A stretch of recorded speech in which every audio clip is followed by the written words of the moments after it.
Oh, I am doing well. The sun is shining. Bitcoin's still six figures. I don't have too much to complain about except my Bears losing in dramatic fashion last night. But that's a personal problem. Let's get into it with you, Jesse. We've got a lot to talk about today. As you, my friend, have a really interesting background. You've gone from Bain consultant to Stanford MBA to Bitcoin hedge fund manager to head of strategy at SmarterWeb.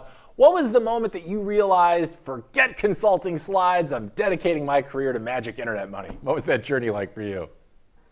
Oh man, a long one. I took the way of pain. I went through altcoins to get to Bitcoin.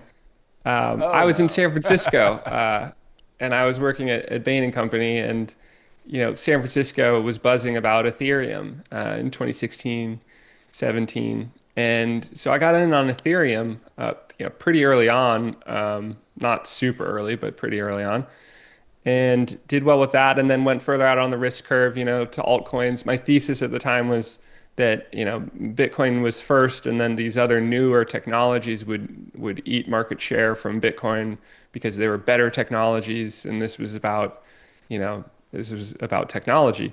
And that was, very much the ethos of Silicon Valley, right? And the ethos of San Francisco. And that's all I was hearing around me, and I just like fell into that. And was doing well investing in altcoins and started a crypto hedge fund based on, opening up my thesis to other investors. And that did well in 2017 and got murdered in 2018. And it forced me to figure out, okay, what was I missing? Like, why was I so wrong? Why is Bitcoin doing better in a bear market, even though it's this old, antiquated tech, right? And that eventually allowed me to find the little rabbit hole within the rabbit hole. You think you're all the way down the rabbit hole because you're a believer in digital value and in digital assets and crypto. And then you find the deeper rabbit hole of Bitcoin only, Austrian economics, digital gold, digital capital.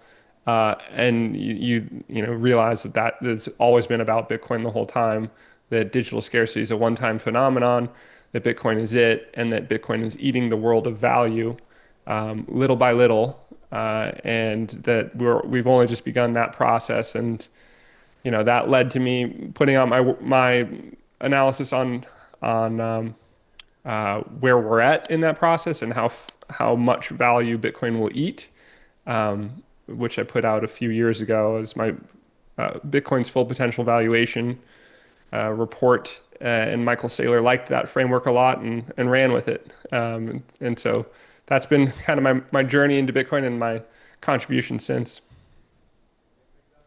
Amazing. And you have a great name, the Croesus Thesis. So it was good enough for Michael Saylor, which I guess it's good enough for the rest of us. And your background is especially interesting because you've studied like a lot of different arenas here. You were in neuroscience, then accounting, then business. I mean, hell of a resume for someone who now tweets about Satoshis. How do you feel like that kind of zigzag path shaped the way that you think about Bitcoin today? Yeah, it instrumental in helping shape that. And I think anyone who has a multidisciplinary background has a pretty unique lens through which they view anything in the world, and that's true for me with Bitcoin. It is funny that all of my experience and education has amounted to me shit posting on Twitter about Bitcoin a lot. It boils down to It's a wild world that. we live in. Yeah, that's what I decided was the most valuable use of my time about 5 years ago, and I stand by that. It's been true. I think my neuroscience background. Well, first of all, I think accounting is the foundation of business. It's the language of business, and I think that was probably my most valuable degree in terms of understanding Bitcoin. I think it's no coincidence that Pierre Rochard went to my same accounting program. There's a bunch of other accountants Oh, in Bitcoin. Cedric Youngelman from Bitcoin Matrix, Robert Breedlove, accounting backgrounds. I think that, if you have an accounting background, you see the potential and promise of a ledger that audits itself every 10 minutes, and is, there's never any discrepancies from in that ledger. It's pretty incredible. But yeah, I think my neuroscience background is a mixture of neuroscience is a mixture of biology, psychology, and like evolution. And I think that combo has been helpful for me to understand the context of money, the historical, anthropological context of money. And so when I read Shelling Out and then read the Bitcoin Standard by Safe, the historical context of hard money, of the story of gold really emerging as the best physical money in the world because of its properties, resonated so much with me of like, oh, this is just human nature. This is reality of how humans find the optimum strategies for storing their wealth and propagating it into the future. And Bitcoin is an improvement on that physical perfection, or physical best competitor, which is gold. And Bitcoin is a digital perfection of gold's strengths and solves for gold's weaknesses. So I think, that background, that combination has helped me to see Bitcoin with, my own particular flavor of conviction. Yeah. And, it's one of those things, right? It's like you look back at your past, you're like, I did all these things and how they led me to this place. But if you start to unpack those, especially in your case, right? If you're looking at Bitcoin through a psychology lens, that's really important because we know in the market, psychology plays a big role, but you've also have this accounting background. So if it don't make dollars, it don't make sense. And so that makes a lot of sense as to why where you are today, especially when I think back, wasn't it like in 2017, you were back at, managing Bitcoin for high net worth clients back then. At that time, most people still thought blockchain was a new Lego feature. Like, what did that experience teach you about convincing traditional investors today to trust Bitcoin? Yeah, great question. I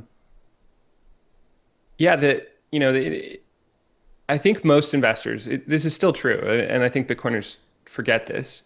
Most investors are just trying to beat the S&P. They're just trying to beat their stock portfolio. And that's hard to do, right? Like if you're in a fiat paradigm, the best you can do is the S&P 500. The best thing you can do is, maybe a NASDAQ. And that's what all investors are trying to beat. Who are not yet Bitcoin maximalists, basically.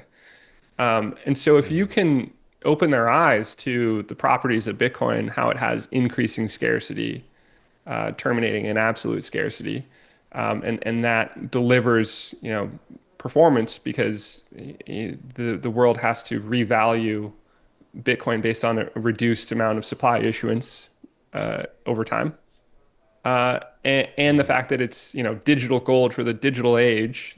It's the second wave of the internet of value to complement the internet of information we've seen develop over the last 30 years. And then you can point out that it's extremely early in the adoption curve for this new technology, this new savings technology. Then you can make the case for like what we've seen over the last 15, 16 years of Bitcoin being the best performing asset in the world over that time period, and the best performing asset in the world for 3 out of every 4 years over that time period, then you can make the case where like this has been happening for structural reasons that it will continue into the future because it's just a continuation of Bitcoin's adoption globally as a digital store of value asset. And when that light, sometimes that, you can land that argument and see the light turn on for that individual investor and see the sort of greed in their eyes of like, wait a second, I can not deliver 8% a year with my stock index, but perhaps 25 to 50% a year with Bitcoin. That's an incredible world-changing value proposition to any fiat investor. And the hard part is just showing them that those mechanics are real and lasting and will continue into the future.